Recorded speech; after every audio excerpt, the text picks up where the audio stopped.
Hi there. Lots going on these days, right? This time of year is a mix of excitement, long lists of things to do, presents to buy, presents to open, family get togethers, and sometimes long trips to take. Thanksgiving and Christmas are the two busiest times of the year for traveling by car, by train, by plane. Well, thousands of years ago, when Jesus was alive and in person on the earth, people traveled a lot during the holiday season too. But travel was a bit different then, for sure. And where Jesus and his family lived, people traveled more for what was called religious feasts, which weren't just meals with too much food.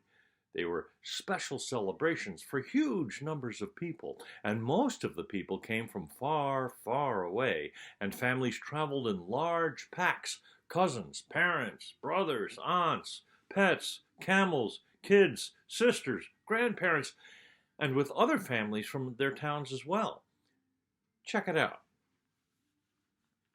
It took many days to get to the main town where the celebrations took place, as you can imagine. No cars, trains, or planes. You can imagine, too, that the kids would run around and have a great time with their cousins, friends, brothers, sisters as they were walking along. For the most part, their parents didn't worry too much about where they were. After all, there were aunts, uncles, grandparents, and neighbors to keep their eyes on all the kids. But it was chaos, for sure. Sometimes kids would find themselves lost, not knowing where their family members were. Well, that must have been scary for them. But I imagine that pretty soon someone would help them find where their parents and aunts and uncles were.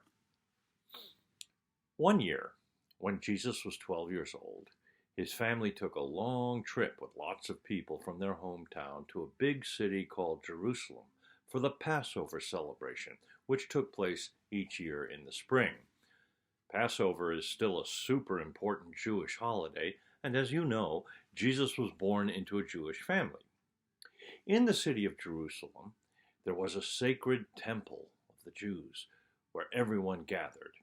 It was a huge temple, as you can see, and it was always a mob scene during major festivals. So that was the scene. Jesus was 12. His family had traveled on foot for days to get to the temple in Jerusalem. After days of religious celebrations there, people started to make their way out of the temple and to head back home. Another few days of walking. Well, after about a day, Jesus' mother Mary realized she hadn't seen Jesus in the crowd of travelers. So she and Joseph started looking for him. They asked all their family members and their neighbors walking with them. Nobody knew where Jesus was. They all thought that someone else was watching them. He must have gotten lost. There was only one thing for Mary and Joseph to do: retrace their steps and hope they'd find their son lagging behind somewhere. But no Jesus. He was lost. They went all the way back to the temple in Jerusalem, and they found him. He had never left the temple, and no one had noticed. They found him talking with a bunch of priests and wise men, and those guys were listening to him, amazed at how much he knew and understood. How strange! Well, as you can imagine, Jesus' parents were not happy with him.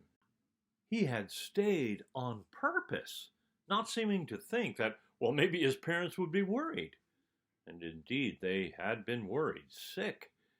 They went up to him, and Mary, his mother, said, "Child, why have you treated us like this? Listen, your father and I have been so worried. We've been looking for you." Jesus answered, "Why were you looking for me? Didn't you know that it was necessary for me to be in my Father's house?" A 12-year-old kid said that to his parents in that situation. But you and I know that this was no ordinary kid. I mean, he was Jesus, the Christ, the chosen one, God in human form. And at 12 years old, he was beginning to see what his purpose might have been: to do his Father's business. And in this story, when Jesus mentioned his Father, You and I know he means God. Staying in the temple and talking with all those priests and wise men was what he felt called to do at that time. And he figured his parents, Mary and Joseph, should have known that. After all, he probably knew the story of the angel of the Lord appearing to Mary and Joseph before he was born. Anyway, the story ends in an interesting way. Here's what it says. Then he went down to Nazareth with them and was obedient to them. Maybe we should give this kid a break, huh? Maybe his parents did too, after all. Recognizing that he was so inspired by being in the temple and so inspired to share his understanding with those priests and wise men that he got caught up in a very long conversation and didn't even realize his parents were gone. Who knows? The Bible doesn't tell us. But we know that Jesus, even at 12 years old, was following a calling and a devotion to God. And the Bible tells us over and over to walk with Jesus. So, Merry Christmas. These are the 12 days of Christmas. Enjoy every minute of